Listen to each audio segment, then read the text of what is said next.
All right, so it's not the relationship, it's the risk. So I basically wanted to go over dual relationships and boundaries as it pertains to the ASWB exam to make sure you guys have a good understanding of it when it pops up. So question, we're gonna start here. Social workers should never have a dual relationship with a client, true or false? True. True, okay. Anybody else? I think it should be avoided. Okay, so just a question, and we're not adding anything to it. A social worker should never have a dual relationship with a client, true or false? False. All right, so the NASW code doesn't ban dual relationship. It bans exploitation and harm. So that is one distinction that a lot of test takers miss. So I wanted to make sure you guys are aware of that and understand what that looks like and what that means. So the code actually says avoid dual and multiple relationships where there's a risk of exploitation or potential harm. When unavoidable, set clear, appropriate, culturally sensitive boundaries. So there answers your question that there are times when there's going to be a dual relationship. So just keeping that in mind. One, the risk. The exam cares about the potential of harm. So whenever you're looking at these dual relationship questions on the exam, you want to also look, is there potential for harm? You also want to look at, is it unavoidable? Like maybe it's a rural area, or maybe it's military, small community, things of that nature, some cultural things that overlap and make the situation inevitable. So you definitely want to look at that. And then responsibility. The burden always falls on us, not the client. So to determine whether it is a situation where it's a dual relationship, whether it should be avoidable, whether there are any risks and stuff, that's for us to decide, not for the client. So the best way to look at this is power and risk. Is there a power differential or risk exploitation? If yes, it's a problem, regardless of what your intent is. If there's any power, and normally when we are in our role and position, we are in an authority or in a power position because we do have some leverage, or should I say some type of status over the client in the way that we're helping them. So we need to really consider that power differential, and is there a risk of you exploiting the client in some kind of shape, form, or fashion? Avoidable, then avoid it, hands down. If you can avoid having a dual relationship with a client, it's just one of those things we're just going to do. If you can't avoid it, that's a different situation. But if it's unavoidable, you want to manage it. You want to look at the boundaries, all that other kind of stuff, consult with your supervisor. But for the most part, you have to decide if it's avoidable or unavoidable. That's the thing you want to look at. And then whose needs are like being met? Like who needs are there?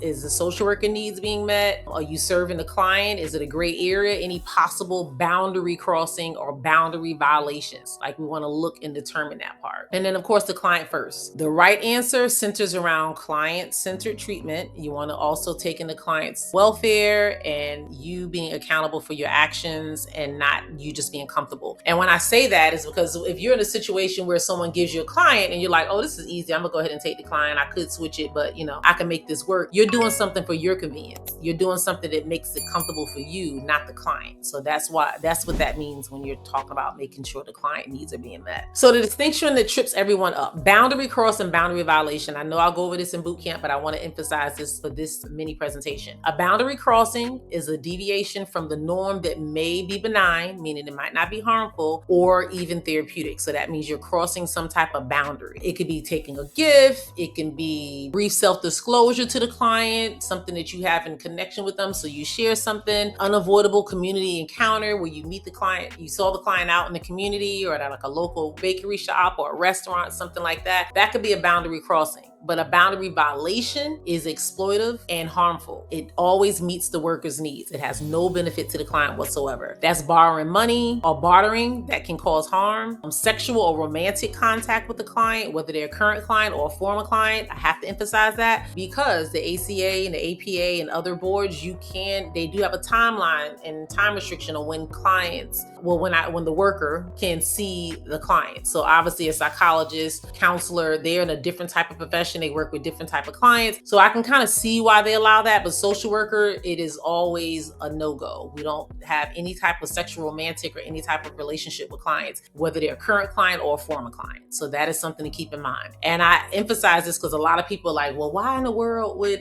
somebody date a client? That's disgusting or that's crazy. You have to think about it. Clients are professionals. They work in all walks of life. Social workers, we tend to work with the underserved and underprivileged, people who are in lower social economic status and people who are in need of help. We just started really doing a lot of outpatient and clinical work, so that can make the lines a little bit more blurry. But that is pretty much why. The other professions, think about it. I don't know if you guys watch Chicago Med or Suits and other TV shows where you see these therapists that eventually have some type of relationship with their clients. It might be a lawyer who is seeking mental health services, and then maybe 2-3 years down the line, that's no longer their therapist, and they connect in a setting outside at a law convention or something, and then they start talking and blah, blah, blah. That's just examples. But when it comes to social workers, it's one of those things we don't have to think twice. It's just something we shouldn't do, and it's in there. And we don't want to have any business or financial partnerships with clients, especially my rule, and the easy way for me to think about it too is anytime money is involved. And normally business and financial partnerships obviously have some type of money involved. Hey, this is for my private practice owners. If you're scheduling, charting, chasing payments in 5 different places, this is for you. I run a busy practice and systems are non-negotiable. The platform that keeps everything together for me is Jane. Clients book themselves, my schedule stays clean, charting happens inside the same system, so no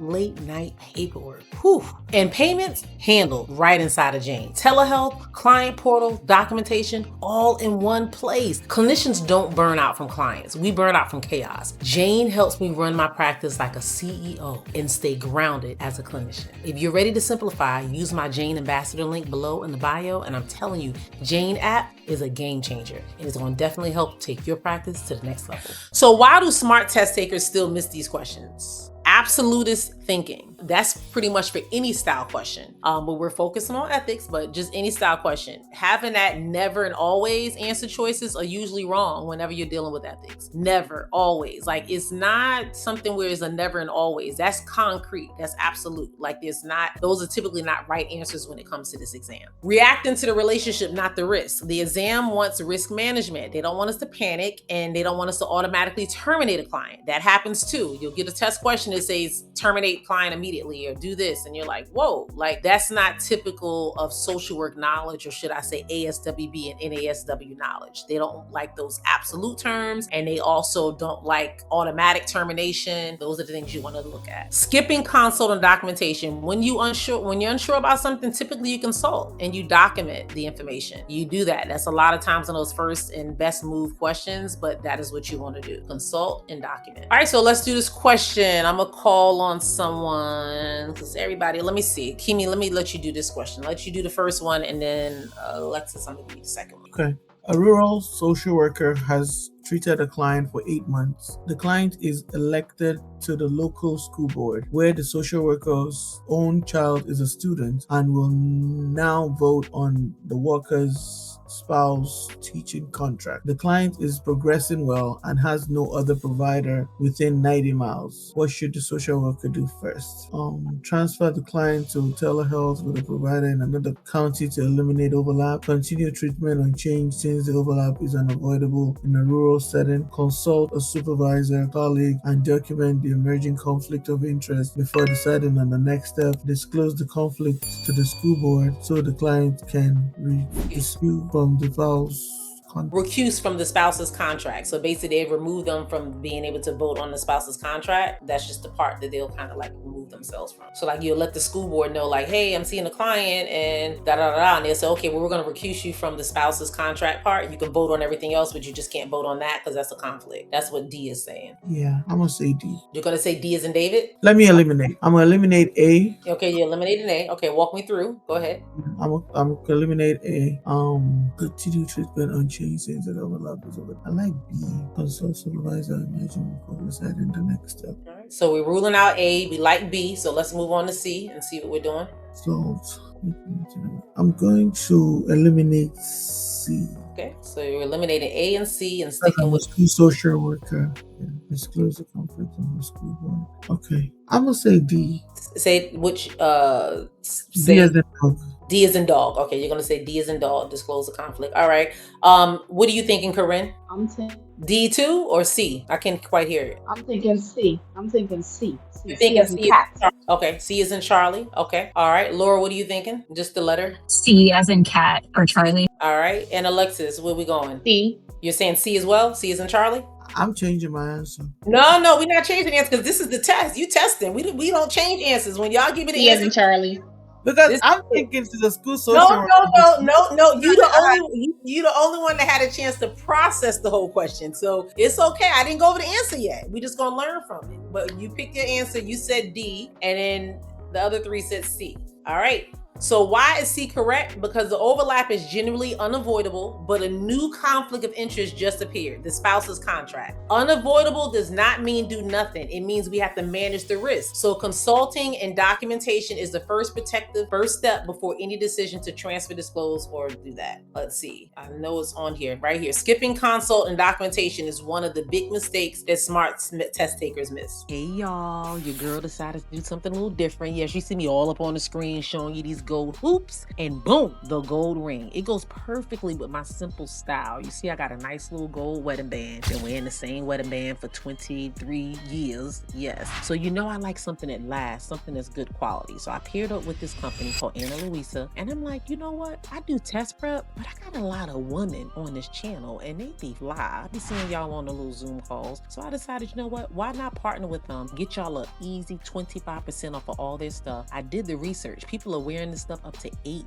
years. Yes, same exact ring, same exact jewelry. And you guys know I love me a good hoop. So if I can rock it with a nice t-shirt, you know, look at my Miss Lcsw 5 t-shirt. You see that? You see that? If I can wear the nice little hoop with it and throw on the rings and throw them dreads to the side, honey, yes, I'm really quick in record mode. I got you. And of course, because I'm not going to do this video if they're not going to look out for my people, they're giving you guys 25% off. Click the link in the bio. And I also recommend you go to YouTube and check out some other videos because their product is amazing and very affordable. Lock in. But for question number 2, let's move on. Alexis, go ahead and read this one for us. A social worker in a small town is assigned a new client, and a intake recognizes him as the contractor currently mid-renovation on the worker's home under a signed contract, half done and partially paid. The client says he sexually sought out this worker because he trusts her. What should the social worker do? I'm going to read this again. All right. I want everyone to kind of have your answer what you're thinking, but we're going to let Alexis answer it. So you got a social worker in a small town. They're assigned to a new client. And at the intake, they recognize him as the contract that is currently mid-renovation on the worker's home under a signed contract. So think about that. Social worker, small town, they got a new client. And in the intake, they look and they're like, oh, this is the contractor that's working on my home and it's already under contract. And they're halfway done and they partially paid. The client says he specifically sought out this worker because he trusts her. So he's like, oh, I see her coming in and out and I met her before. She seemed like a dope therapist. I think I'm gonna reach out to her and try to do it. So that's what the contractor must have did. What should the social worker do? Should they A, proceed with treatment and keep the two relationships separate by not discussing the renovation in the session? B, continue treatment but pause the renovation contract until therapy ends. C, decline to begin the therapeutic relationship and refer the client because the pre-existing business relationship is an unavoidable due relationship. Or D, begin treatment and disclose the arrangement to a supervisor so they can help you manage the conflict. What are we going with, Alexis? I'm going to go with C. And why I say C is because it's a dual relationship. And also, you didn't even finish my work. So C it is. Okay. All right. So they didn't finish your work. So you're like C, you're going to decline to even start that relationship with them because of the pre-existing business deal. And you want to make sure that your job gets done. Okay. All right. Kimi, what are you thinking? I'm thinking C as well because something could go wrong with the work they're doing. And since if I'm their therapist, that would just cause a lot of unnecessary problems. Okay. See how we start going and thinking and moving on? All right, let's see what the answer is for this one. Question 2 is C. We're going to decline the therapeutic relationship. Seems like everybody pretty much had that. The dual relationship is avoidable. Treatment hasn't started. That is the key there, guys. All right, so that is the key for that one. Moving on to question number 3. Let's see. Is Laura, go ahead. You want to do 3? Yeah, sure. A social worker's teenage client mentions that her mother, whom the worker has never met, just became the worker's new supervisor at a second part-time agency job. The client doesn't know about the job overlap. Treatment is going well. What should the social worker do first? I have to read this again.